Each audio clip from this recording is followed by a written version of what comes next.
François Bon, on est en 2025? Non, on est en 1925, on est le 6 février, ouais, on est le 6 février, pareil dans les deux. En fait, les jours, c'est un peu toujours les mêmes dans toutes les années, sauf qu'en 1925, c'est l'année où Lovecraft, qui vient non pas de se séparer, mais elle a trouvé un travail à Cincinnati, elle ne va plus venir que par épisode à New York. Lui n'a pas voulu la suivre, au lieu de leur appartement Flatbush Avenue avec Sonia.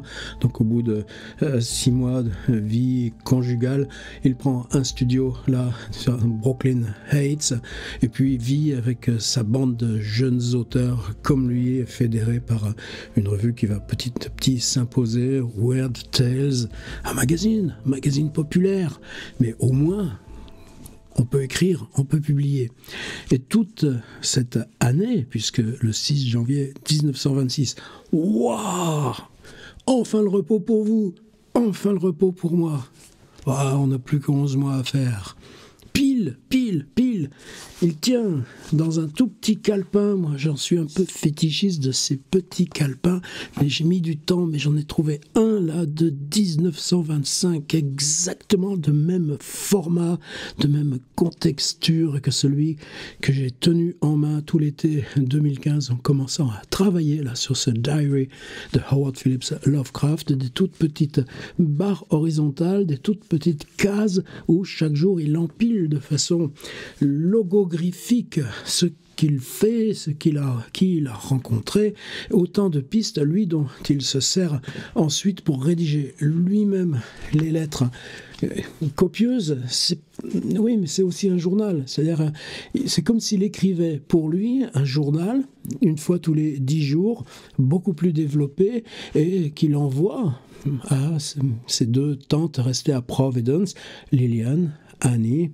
Il va vivre avec Lillian ensuite jusqu'au décès de celle-ci en 1933, et puis ensuite ce sera la chambre College Street où sur le même palier il y aura Annie, et nous on s'appuie sur tout ça, on s'appuie sur aussi les correspondances à James Morton, Alfred Galpin, évidemment le témoignage de Frank Belknap Long, évidemment le continent que représente le travail de H.T. Yoshi, par exemple sur la bibliothèque de H.P. Lovecraft, ou cette grande biographie extrêmement fournie qui s'appelle I Am Providence. Ouais, mais là, cette année, c'est I Am New York.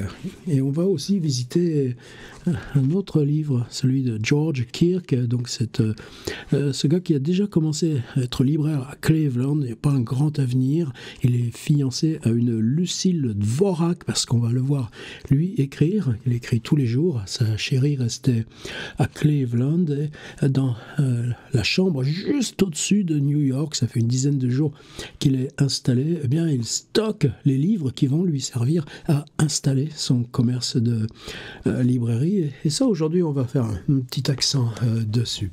Alors, tous les jours, quelque chose à dire sur H.P. Lovecraft.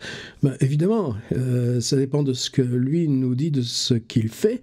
Eh ben, malgré tout, jusqu'ici, on y arrive, non? Vous n'êtes pas d'accord? Et une des difficultés, c'est que ces gens-là vivent beaucoup la nuit. Alors, quelquefois, ça finit par retire, read and retire. Donc, ça veut dire que oui, il y a un moment où la journée se termine. Souvent, elle se termine d'ailleurs aux petites heures du lendemain. Et puis, là, aujourd'hui, le 6, ça va être plus compliqué parce que il va dormir de 7h du soir, 7h30 du soir, pendant les 24 heures d'affilée. Bon, heureusement, il nous laisse quand même des petites choses à faire avec sa soirée de demain. Mais souvent, il faut jouer sur les 2 journées à la fois. Et c'est ce qu'on va faire un petit peu aujourd'hui. Je vais tout de suite aller dans le PDF, voilà mon petit PDF. Alors, je répète, inscrivez-vous. C'est là que se fait le dialogue, plus le dictionnaire, plus les discussions et interventions. Alors, là, qu'est-ce que je viens de faire sur le dictionnaire? Vous avez vu, là, les 90 qui suivent? J'ai installé un petit drive, un Google Doc. C'est tout simple, c'est-à-dire qu'il y a le lien. Vous ouvrez le lien, c'est un tableau où écrire les petites justifications, les correctifs, les rectifs, les pistes supplémentaires, les liens que vous trouvez, et ça y est, on a un outil pour chercher ensemble. Et puisque vous êtes inscrit, ça y est, vous en avez profité pour le faire, juste mettre votre mail pour recevoir ce PDF. C'est qu'il est toujours bâti sur le même principe, un petit facsimilé là du journal du jour. La une, je m'en occupe comme je veux. Là, on va avoir un extrait de la lettre à Annie. Là, une transcription la plus précise possible des logogriffes, c'est-à-dire ces abréviations, et pas toujours facile à savoir ce qu'il met dessous. On va avoir un exemple encore aujourd'hui. Moi, est-ce que je le traduis? Je le déplie, je dirais plutôt. Je le reprends en langue française, mais je remplace les initiales par des noms, de façon à pouvoir s'y retrouver. Ensuite, mon commentaire, et là on peut faire le lien avec les autres sources, et puis de l'iconographie. Je vais vous raconter pourquoi celle-ci. Et là, aujourd'hui, on aura une annexe. Donc, en annexe, justement, on va aller voir les lettres de George Kirk et un petit tour dans le New York Times du jour. On garde ça pour la deuxième partie, mais évidemment, pour moi, c'est un enjeu totalement décisif. C'est réinsérer Lovecraft là, dans j'allais dire ce tremblement d'époque, cet essai de S.T. Yoshi. Il a rassemblé tous ces articles dans un livre, là-haut peut-être vous l'apercevez, c'est l'avant-dernier là, de la rangée après la correspondance. Ça s'appelle Lovecraft in a World of Transition. Et je crois que moi c'est ça qui me donne mon ancrage là depuis que je suis ici là, dans cette petite pièce de 4 mètres sur 3, et il y a les livres, c'est très bon pour l'acoustique, c'est une petite tourne de travail, oui, mais justement, ça permet de se centrer. On est quoi? Dans une mutation, là, mutation numérique de l'écrit. Où est-ce qu'on va? À tâtons? Bah oui, on est à tâtons. Les intelligences artificielles, la multiplication des supports, ce qu'on fait ici, en n'ayant pas besoin de faire une sorte de médiation par l'objet fixe du livre, mais qu'on peut publier directement de la parole et du corps, tout ça, évidemment. Et c'est quoi l'axiome? C'est que les mutations de l'écriture, elles sont en nombre bien plus restreintes que les mutations artistiques, les mutations sociales. Eh ben, il y a l'invention de l'écriture. Il y a le passage de l'écriture iconique à l'écriture syllabique. Ça y était il y a bien longtemps. Mais Lovecraft, lui, ça, c'est déchiffrer des écritures inconnues. Combien de fois on a ça dans tous ces récits? Puis ensuite, évidemment, la transition vers le rouleau. C'est pas ici qu'on va en parler, mais lui aussi, ses écrits romains, qu'est-ce que ça compte? Et puis petit à petit, le codex, au lieu du rouleau, c'est un livre qu'on plie et qu'on met dans sa poche. Vous pouvez toujours brûler l'auteur, le livre, lui, continuera à circuler. Puis ensuite, évidemment, l'invention de l'imprimerie. Et au 19e, la presse, mais là, quand on voit ce qui se passe avec les magazines, c'est des choses comme Weird Tales, on est encore là dans ces questions de mutation. Alors moi, regarder de près ce qui se passe au moment de Balzac, 1830-1850. Revenir de façon encore plus ancienne, mais c'est parce qu'autour de moi, j'habite en plein territoire Rabelais. Comment, pour Rabelais, l'invention de la langue française est liée aussi aux mutations d'une époque. Et puis Lovecraft, en 1925, c'est quoi le contexte?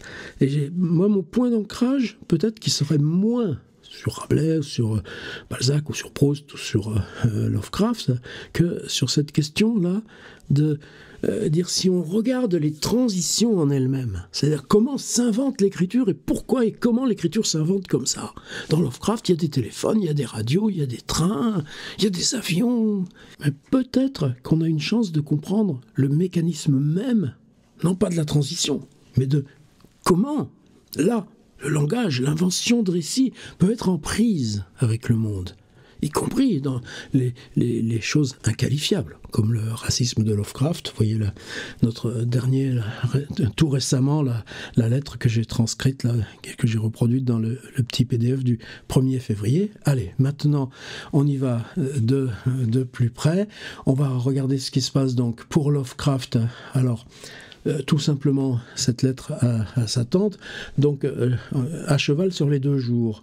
Le lendemain, jeudi, c'était hier, je me suis levé tard et Sonia, elle était partie et travaillait de bonne heure, hein, malgré ses problèmes de plus en plus graves de santé. Je l'ai retrouvée au Milan, leur petit resto italien, 42e rue, là pas loin de Grand Central, pour le déjeuner. Son état de santé s'étant encore aggravé après avoir envoyé quelques télégrammes. Ouais, ben, elle prévient sa compagnie, son boulot là, à Cincinnati, qu'elle est obligée de rester 24 heures de plus à New York. Nous sommes revenus ici, ils ont pris le métro, mais entre le métro et le 169 Clinton Street, même pas question de marcher. Ils prennent un taxi pour finir. Elle a passé toute la nuit assise sur le bord du lit, le radiateur électrique braqué sur son visage, ce qui semblait la soulager un peu. Et lui, pendant ce temps, il lit un auteur dont on a parlé aussi il y a quelques jours, Edgar Saltus, en partie dans ma chambre, en partie dans celle de Kirk, puisque vous savez que dans cet immeuble à le 169 Clinton Street, les locataires fixes, comme Lovecraft, comme maintenant George Kirk, peuvent louer des chambres à la nuit pour les visiteurs qu'ils reçoivent. Là, récemment, la tante Liliane est venue, il y avait aussi Sonia, il y avait 2 chambres réservées. Liliane était dans la chambre tout près, voisine de celle de Lovecraft, et la chambre qui leur sert souvent, qu'il réserve plutôt pour Sonia, justement, elle est à l'étage, donc à côté de celle de George Kirk. Donc Sonia étant dans l'impossibilité de dormir, là, assise sur le bord du lit, lui, avec son bouquin, il navigue entre sa chambre, celle de Kirk, elle va voir Sonia, lui prépare des boissons chaudes quand besoin. Et c'est ça aussi, nous, qui est important à se rendre compte pour épaissir les durées, justement pour les moments quand on prend là le stylo. Est-ce qu'il se passera en partie dans ma chambre, en partie dans celle de Kirk. Il nous a très gentiment préparé du café le matin, après quoi nous sommes repartis pour le centre-ville. Après avoir mis les affaires de Sonia à la consigne, donc Providence en général c'est Grand Central, et pour Cleveland c'est à la Penn Station. J'ai téléphoné à Long. Alors quand il dit Long, c'est pas son copain Frank Belknap Long, c'est le père. Et le père est dentiste, ça veut dire qu'il est bien introduit dans le milieu médical, et c'est effectivement un des amis du docteur Long, pour obtenir le nom et l'adresse d'un spécialiste des yeux et du nez qu'il pourrait me recommander. Il m'a indiqué un de ses amis, le docteur James Wilson Castle. C'est pas grave, j'ai pas besoin que vous preniez des notes là, par exemple, là, c'est pas la peine de noter ça, vous saurez le retrouver. C'est ça aussi Internet. L'important c'est de mémoriser ou trouver une information. C'est pas de mémoriser l'information en tant que telle. Oui, mais moi cette précision, tu vois, dans les articles du New York Times, t'as le nom du pompier, t'as le nom du bandit, t'as le nom là de celui qui dans la congère de neige trouve un petit bébé de 15 jours enveloppé dans un manteau et le cale sous sa propre pèlerine pour l'emmener à l'hôpital. Et cette fresque, on en a besoin. Le docteur Wilson Castle, qui nous a apporté un soulagement temporaire considérable, tout simplement en extrayant, vous voyez que c'est des gros trains à vapeur, donc la pauvre Sonia, dans son voyage aller, revenant de Cincinnati, avait pris une espèce d'escarbille là, dans l'œil, et ces 2 jours de souffrance tenaient en partie à ça. Nous sommes ensuite rendus au train, et avons découvert que la couchette de Sonia avait été vendue en double. Ça s'était passé l'avant-veille pour la réservation là en place assise de la tante Liliane pour son retour à Providence. Un réajustement a été promis cependant. J'espère apprendre que tout s'est bien terminé. Vous verrez que le lendemain, à 7h30 du matin, puisqu'elle voyage en train de nuit pour New York-Cleveland, c'est une bonne dizaine d'heures de train. Cleveland ou Cincinnati, je ne sais pas s'il y a des trains directs pour Cincinnati ou si elle change à Cleveland. Laissons, en tout cas, puisque bientôt elle va se retrouver à Cleveland, c'est pas des choses importantes. En tout cas, ça parle de Penn Station, et le lendemain, elle l'appellera à 7h30 pour lui dire qu'elle est bien arrivée. Est-ce que ça va mieux? Vous verrez que non. Après des adieux appropriés, et toujours cette forme un peu... J'ai repris le chemin de la maison. Dès que Sonia est partie, en gros, elle retrouve les copains, quoi. C'est pas la première fois, on l'a vu. J'ai aidé Kirk à ranger ses livres. sur des étagères qu'il venait de fabriquer à partir d'un carton d'emballage. C'est-à-dire que Kirk a réussi à trouver une boutique de vêtements ou autre qui se débarrassait de cartons, et avec ça, en empilant des cartons, il a réussi à compléter sa bibliothèque pour ranger là tous ces bouquins. Malheureusement, on n'en a pas plus. Je me suis couché à 19h30 pour un sommeil d'exactement 24 heures. Oui, mais c'était 2 nuits sans sommeil, puisque justement il avait fallu aider Sonia, dont j'ai été réveillé par un appel de Loveman à 19h30 le samedi soir. Alors au passage, vous voyez que là dans le tout petit décryptage, il dit ils vont chez l'ophtalmo, ils l'accompagnent à la gare, et là il y a une toute petite notation, Museum and Cards. Bon, alors c'est là où je dirais aussi qu'on s'amuse beaucoup entre nous à rechercher ce genre de choses. C'est-à-dire que là, par exemple, dans les lettres à Lillian, c'est dans la lettre là, où on avait un journal consistant vers le 22 janvier. Ensuite, il n'y a pas grand-chose, justement parce qu'elle vient le voir à New York. Donc, c'est pas la peine de s'écrire. Mais là, le 9 février, il envoie une longue lettre à la tante Annie, dans laquelle il reprend tout ce qui s'est passé depuis le 27 janvier. Du 27 janvier jusqu'au 10 février. Et ça, c'est nous. C'est l'outil principal pour décrypter là ces petites notations très sibyllines évidemment, mais entre-temps il y a 2 cartes postales au moins envoyées à Liliane. Et pourquoi des cartes postales? Peut-être simplement parce que ça coûte beaucoup moins cher à envoyer. Il n'y a pas le prix de l'enveloppe, et le prix du timbre, c'est un prix moins cher que pour le courrier postal plus conséquent. Et vous savez que Lovecraft, quand il écrit une carte, c'est tout une écriture microscopique, on voit à peine l'adresse qui reste là un petit peu plus en blanc, donc il en met le maximum, mais des cartes postales, il faut bien qu'il en utilise. Alors là, dans ces correspondances, on n'a pas de facsimilé. Moi, j'en ai vu une partie à la John Hay Library, mais souvent, c'est le problème de la numérisation. On numérise le texte, mais on ne pense pas numériser l'image, alors que ce rapport texte et image, évidemment, il est toujours important, et on le verra plus facilement dans la correspondance tardive, par exemple avec ce jeune Robert Barlow quand Lovecraft voyage, par exemple s'il met 10 jours pour faire New York à la Floride, ou retour de la Floride à New York, il fera 2 fois le voyage. Il y en a un aussi, il ira jusqu'à Mobile, là, sur le golfe du Mexique, qui ne s'appellera pas golfe d'Amérique. C'est un voyageur, Lovecraft, ou les cartes postales qu'il envoie du Vermont, ou les cartes postales qu'il envoie de Québec, c'est toujours essayer de trouver la petite maison coloniale, la petite trace, enfin, en tout cas, cette beauté à laquelle lui, il est attaché. Donc, il s'achète des cartes postales. Alors, probablement qu'au musée, là, au Met, ils ont à leur boutique des cartes beaucoup pas trop chères.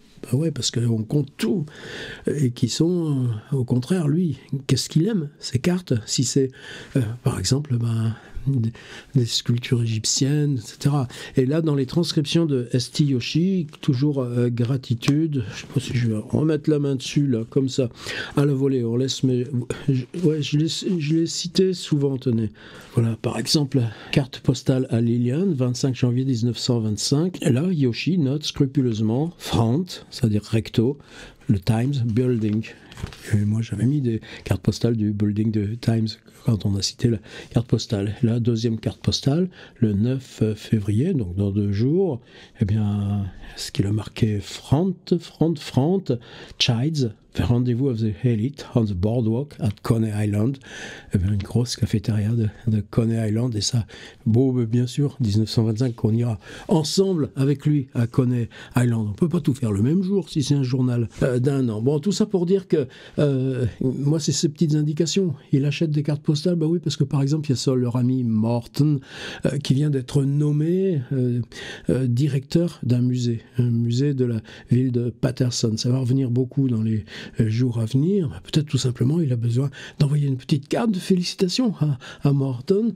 Eh bien, c'est ça la magie aussi, là, de ce genre de faire cette expérience maintenant. Il suffit d'ouvrir et puis tu cherches carte postale ancienne, Metropolitan Museum 1920, et voilà le hall des statues, voilà la salle consacrée à Rome avec sa maquette du Panthéon. C'est typiquement le genre de carte que Lovecraft pouvait acheter peut-être une pochette de 5 pour 20 cents, on ne sait pas, mais au moins on a ça. Alors la lettre à Kirk, alors il y a déjà une chose qui est un petit peu, pour moi, qui me fait sourire à chaque fois, je ne sais pas. Lovecraft, dans ses lettres, parle tout le temps de Kirk, ben ouais, ils sont tout le temps ensemble. Mais tu regardes les lettres que Kirk envoie tous les jours à sa fiancée Lucille, ben, il ne parle pas beaucoup de Lovecraft. Alors pourquoi ? Est-ce que, évidemment, ils se sont rencontrés. Alors, est-ce que Lucille, ça lui a pas trop plu ? C'est grand gabarit, avec sa voix au perché, qui rigole, qui fait des grands gestes, et puis avec lequel son mari et Kirk, qui vont faire des virées pleine nuit en rentrant à 5h du mat, et puis elle sait qu'ils passent tout leur temps ensemble. Alors peut-être que Kirk met un peu le pédale douce sur Lovecraft de là dans ses lettres. On peut pas en tirer de choses évidemment psychologiques, mais bon, il faut apprendre là encore à travailler avec le hors-champ, avec le non-dit. Alors là, la lettre, ils sont contents parce que Lucille va venir le voir à New York le vendredi 13 février. Alors, il cite un truc qui était dans le journal d'hier, je ne l'avais pas recopié, mais là, il le mentionne. Alors, je vous l'ai mis là aussi dans le PDF, c'est une secte. Alors, cette secte, la secte, ça s'appelle la chapelle des agneaux, quelque chose comme ça, il y a lambe dans le nom. Ils pensent que la fin du monde, c'est ce soir-là, et que dans cette fin du monde, il y a seulement eux, là, les petits agneaux, qui seront sauvés, parce qu'ils seront 144 000 personnes. Ils ont fait les comptes mathématiques que dans la fin du monde, ces 144 000 personnes pourront monter et aller habiter dans un nuage. Évidemment, ça les fait sourire, c'est des athées, Lovecraft, Kirk, etc. Et ça fait du bien des gens qui se revendiquent athées. Là, lui, il fait à moins qu'on fasse partie, je crois pas qu'on fera partie des 140 000, tu crois qu'on sera encore vivant vendredi prochain? Et il raconte sa chambre à Lucille. Et ça, pour moi, c'était vraiment une surprise, parce que il parle, par exemple, d'un dessin de Bill Sommer et un tableau du peintre Bill Sommer. Or, quand on cherche William Sommer, c'est un peintre qui est devenu une sorte de classique, enfin une figure importante du modernisme. Et alors on se dit, mais quoi, qu'est-ce qu'il fait? Pourquoi Kirk, comment il a pu s'acheter un tableau de William Sommer? Ouais, mais William Sommer, c'est pas encore qu'il a éclaté. Et William Sommer, c'est un gars qui est né à Detroit, là-haut dans le nord, mais qui est venu habiter à Cleveland. Pourquoi? Parce que il sait faire la sérigraphie. Il sait travailler là sur les machines, mais les presses à imprimer, les presses à sérigraphier. Et à Cleveland, il travaille dans une imprimerie dédiée aux reproductions d'art. Et très probable, donc, à ce moment-là, que le lien de Kirk, Sommer et la petite bande, Art Crane, etc., soit un lien direct. Mais enfin, en tout cas, Kirk, là, chez lui, a un dessin et un tableau de William Sommer. Alors, j'ai mis ici là, une affiche d'expo, peinture de William Sommer, ça donne un petit peu, à quoi ça ressemble, William Sommer, qu'il appelle Bill Sommer, mais au moins, comme ça, vous pourrez continuer les recherches, ou nous, dans le petit dictionnaire collectif. Et vous savez qu'hier, je pense que vous n'avez peut-être pas fait attention, parce que là, moi, je sais à peu près... Lovecraft était allé voir des vases. Qu'est-ce qu'il fait avec des vases? À moins que ce soit un vase de nuit, mais bon, dans ce cas-là, il n'en aurait pas parlé de... attendez, là, je plaisante. Non, mais tu dis qu'il va quand même... Tu vois pas Lovecraft ramener des fleurs? Ouais, mais tu vois, dans la chambre de Kirk, Des vases, il y en a au moins 4 ou 5. C'est des objets décoratifs. Et évidemment, si tu penses aux vases là, dans le statut là, de ces vases dans l'Art Nouveau, par exemple, tu comprends qu'en tant qu'objet de décoration, c'est pas du tout le rôle que ça a pour nous. Et on découvre que la chambre de Kirk, elle est plutôt, j'allais dire, encombrée. Ben ouais, mais nous on appellerait ça belle époque. Et donc, quand on entre chez Kirk, eh bien, il y a des vases, ce vase exotique, malsain, jaune verdâtre sur la cheminée, des chandeliers en verre sombre, violet, haut et simple, avec des bougies orange à haut trempage. Je sais pas à quoi elles ressemblent ces bougies. Ce n'est pas un élément de décoration sans importance, souffle-t-il. Alors, Kirk et sa chérie, c'est évidemment, on a ce livre, alors on a le droit, quoi. Mais on entre un peu dans leur intimité. Et ça, c'est pas Lovecraft et Sonia. Et justement, peut-être le contraste légitime qu'on reprenne ça, parce que je voudrais que tu n'apportes rien qu'une robe de chambre à fleurs qui ne couvrirait que partiellement ta nudité, et tu lirais allongé sur le canapé dans une position à demi couchée. Bon, sourions, c'est pas grave, c'est leur intimité, c'est des jeunes, Kirk et Lucille. Ouais, mais comme un dessin de deux gars. Et voilà, tout d'un coup, une autre référence artistique, à l'opposé de William Sommer, mais qui vient là s'ajouter, nous, à la complexité de comment ils voient le monde. Deux gars comptent dans leur vision du monde. Alors, autre plaisanterie, alors quand il parle de lui, il s'appelle GD. GD, ça veut dire God damn, oh, you're God damn, ah, ton fichu mec, ah, ton fichu mec. Oh là là, ton fichu mec, il a encore mangé trop de pâtisserie arabe. J'aurais pas dû, mais ça fait rien. Puis j'ai bu trop de café. Mais c'est là où on voit l'absence de Lovecraft. J'ai passé la nuit à parler et à lire, j'ai dû en boire des litres. Et là, tout d'un coup, on se retrouve plongé. Ces délicats vases en argent, oui, encore des vases. Et deux de mes amis n'en aiment pas. C'est donc des vases avec un socle de pierre. Et deux de mes potes, ils les aiment pas. Mais on ne nomme pas Lovecraft. Mais moi, je les aime bien. Et c'est ma chambre. Par contre, je vais remplacer ces vases verts. Et voilà, on a 5 vases dans la chambre de Kirk. Ça explique que Lovecraft a peut-être voulu les siens. Alors, là, il y a aussi un truc qui prête à sourire de loin. Je n'ai pas encore pris de décision concernant mon Ricketts Hardy. Alors moi, Ricketts Hardy, vous connaissiez, vous, Ricketts Hardy? Moi non, moi, j'ai pas de honte, hein. C'est comme ça. Par contre, mystère de l'Internet. Tu trouves. Alors, ce dessinateur, ce graveur, Charles Ricketts, c'est une affiche qu'il a réalisée pour une pièce, The Dynasts. Il y a un S d'ailleurs qu'il faut que je rajoute là avant d'envoyer le PDF, de Thomas Hardy, et c'est une épreuve signée par les deux auteurs. Avec Kirk, on est toujours là dans la bibliophilie, mais ça vaut aussi pour les lithographies. Et ce qu'il nous dit, c'est que dans sa chambre, alors il veut une vieille horloge, il n'a pas de vieille horloge, il n'a pas un vieux coucou dans sa chambre pour lui donner sa vie à pas d'heure, et il la voudrait en bois, en noyer. Tu vois les précautions, les préoccupations de ces grands esthètes intellectuels. Mais alors il nous dit que dans sa chambre, qui est évidemment étroite, il y a les deux portes, donc il y aura une porte extérieure et une porte comme chez Lovecraft sur une sorte d'alcôve, là où il y a les choses de cuisine et les choses de toilette, même s'il n'y a pas l'eau courante. Et les toilettes, c'est dans le couloir. Mais entre les deux portes, il a mis son canapé. Et c'est intéressant aussi parce que Kirk, qui commence déjà à tirer un peu la jambe. C'est-à-dire, qu'est-ce qui se passe? Les copains qui viennent de Manhattan, quand il est 3h du matin, qu'on n'en peut plus, et qu'on a discuté jusque-là. Tu reparles en plein mois de janvier, février, là, dans la neige, le blizzard, pour redescendre par métro de nuit, retrouver ta piole. Non, ils disent à Kirk, attends, je reste sur le canapé, et Kirk dit oui, mais commence à en avoir un peu marre. Et ça aussi, pour Lovecraft, il y a un moment où cette vie sociale qui, pour l'instant, c'est une sorte de découverte. On parle, on lit, on se prête les bouquins, on marche ensemble, puis à un moment donné, hé mec, Tu te mets au boulot un peu. Alors, Kirk, ces petites choses, ça vaut le coup. Alors, il parle aussi du Kalem Club. Alors, Kalem Club, nous, il y a 30 fois qu'on en parle, mais c'est juste maintenant que ça se décide. Et lui, il écrit ça, le Kalem Club, K-L-Y-B-B.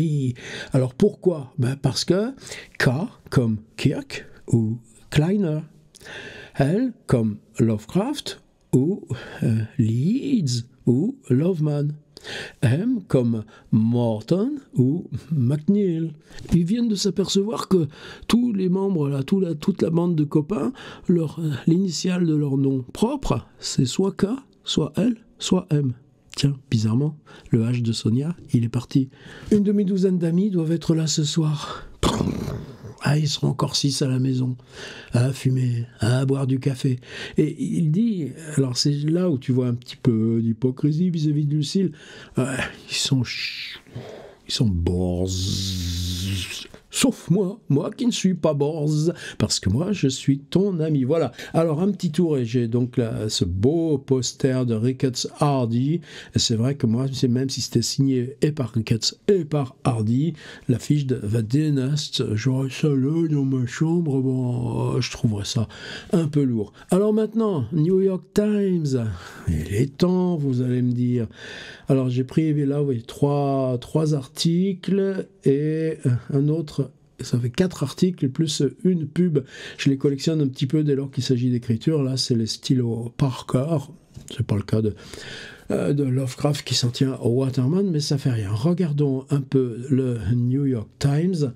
Voilà la une. Vous voyez qu'on commence à avoir des photos en une. C'est-à-dire que la qualité de la reproduction photographique est suffisante pour que ça déborde maintenant du magazine publié le dimanche. Vous savez qu'il y a un supplément photographique le dimanche.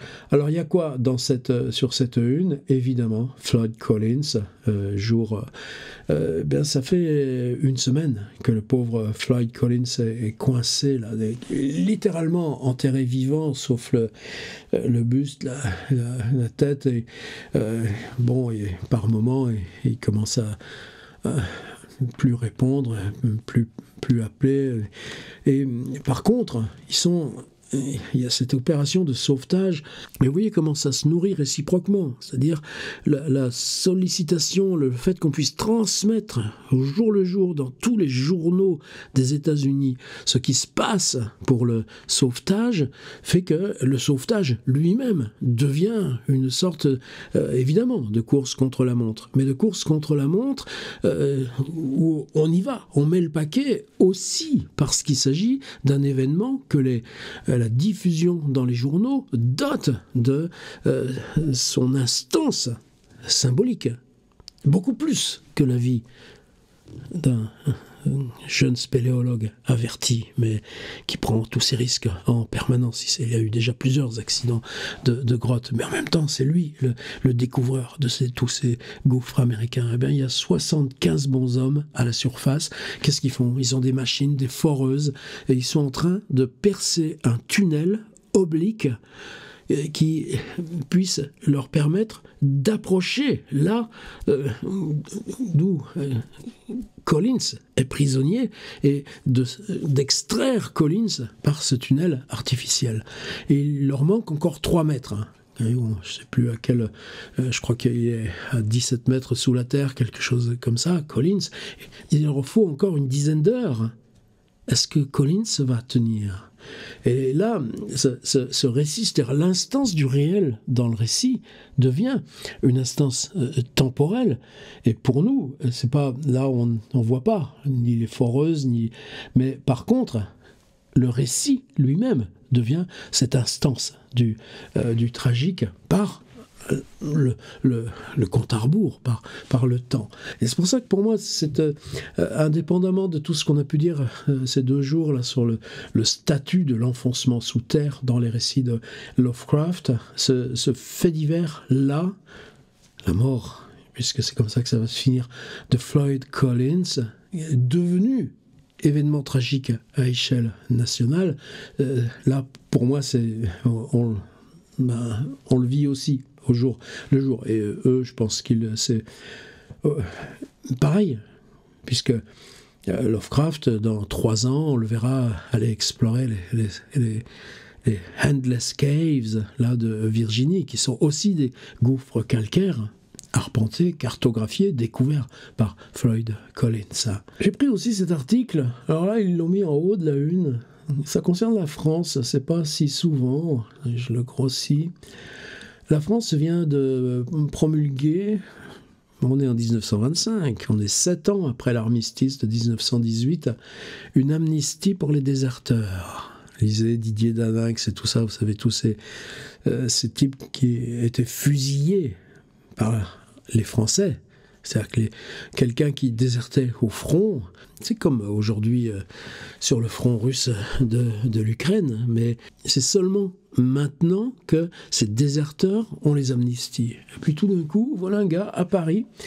On le connaissait, c'est-à-dire c'était une jeune femme qui s'appelait Mademoiselle Suzanne Langlard.